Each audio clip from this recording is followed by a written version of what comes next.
సాధారణంగా ప్రతిసారి election commissioner నెల నెల మీటింగ్స్ పెట్టి మమతా బెనర్జీ గారు 12,000 ఓట్లతో ఓడిపోయారండి. అదే నియోజకవర్గంలో 40,000 పైగా 20,000 ఓట్లు మా అన్ని కూడా ఇందులో కరెక్ట్గా ఉన్నాయి, మేము ఈ నియోజకవర్గం చెందిన వాళ్ళమే, మేము ఇక్కడే పుట్టాం ఇక్కడే పెరిగాం అని 10,000 ఓట్లు సస్పెన్స్ లో పెట్టారు. ఆవిడ ఓడిపోయిన మెజారిటీ ఎంతండి? 12,000. ఇప్పుడు ఆవిడ నెగ్గిందా ఓడిపోయిందా?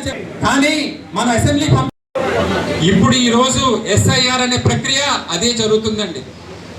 ఇటీవల ఒకసారి కోరుకుంటున్నానండి, ఇప్పుడు BLL అందరికీ కూడా ఒక టార్గెట్ అండి. మన బూతుల్లో 800 నుంచి 1000 ఓట్లు ఉన్నాయి ప్రతి ఒక్క బూత్లోని.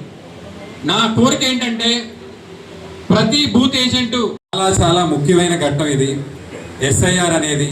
ఒక్కసారి ఓటు పోతే సార్ చెప్పినట్టు జమీల్ గారు చెప్పినట్టు మన వల్ల కాదు చేర్చడం.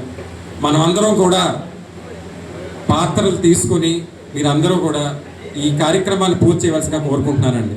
ముఖ్యంగా గ్రామ పెద్దలు వాళ్ళ పాత్ర చాలా ఉందండి ఇందులో. 2 మండల కన్వీనర్లు మీరందరూ కూడా ప్రతిరోజు వాళ్ళతో టచ్లో ఉంటూ మీరందరూ ఫాలోఅప్ చేయాలండి. 3 BLA ప్రెసిడెంట్లు మండల ప్రెసిడెంట్లు అండి.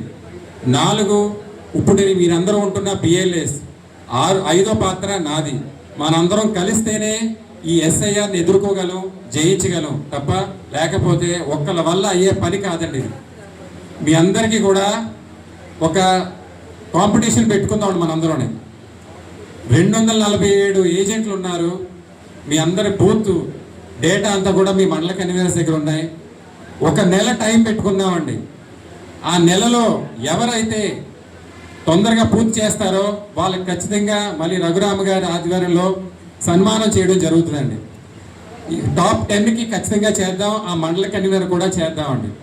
మీరు చేయవలసింది మీ బూత్లో ఉన్న మన ఓటర్స్ ఎవరు, ఫస్ట్ లిస్టు, మన పార్టీ కాకుండా పరాయి పార్టీ ఓటర్స్ ఎవరు, 18 సంవత్సరాలు నిండిన ఓటర్స్ ఎవరు, వలస వెళ్ళిన ఓటర్లు ఎవరు, డిలీట్ అయిపోయిన ఓటర్లు ఎవరు, ఓటు ఉన్నా వేయలేని పరిస్థితిలో ఉన్న ఓటర్స్ ఎవరు, ఇలా లిస్ట్ అంతా కూడా మీరందరూ తయారు చేసి మన బూత్ని మన కంట్రోల్లో పెట్టుకునే విధంగా ఈ రోజు నుంచి కష్టపడాలని కోరుకుంటున్నానండి. ఎందుకంటే రఘురామ్ గారు చెప్పినట్టు నా యుద్ధానికి ఇంకా 3 సంవత్సరాల టైం ఉంది. సర్పంచులది, కౌన్సిలర్ది, ఎంపీటీసీలకి, జెడ్పీటీసీలకి ఇంకా 3 నుంచి 4 నెలలు టైం ఉందండి.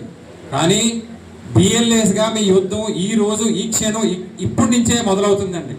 అది ఆ పాత్ర పార్టీ కోసం, మా అందరి కోసం మీ మీద బరువు ఎంత ఉంది, ఎంత బాధ్యత ఉందనేది మీరు అందరూ తెలుసుకోవాలని, ఆ బాధ్యతని మీరందరూ కూడా తక్షణమే నెరవేర్చాలని మనస్ఫూర్తిగా కోరుకుంటున్నాను సార్. మరొకసారి ఇక్కడికి అతిథులుగా విచ్చేసిన రఘురామ గారికి, జమీల్ గారికి కృతజ్ఞతలు తెలియజేసుకుంటూ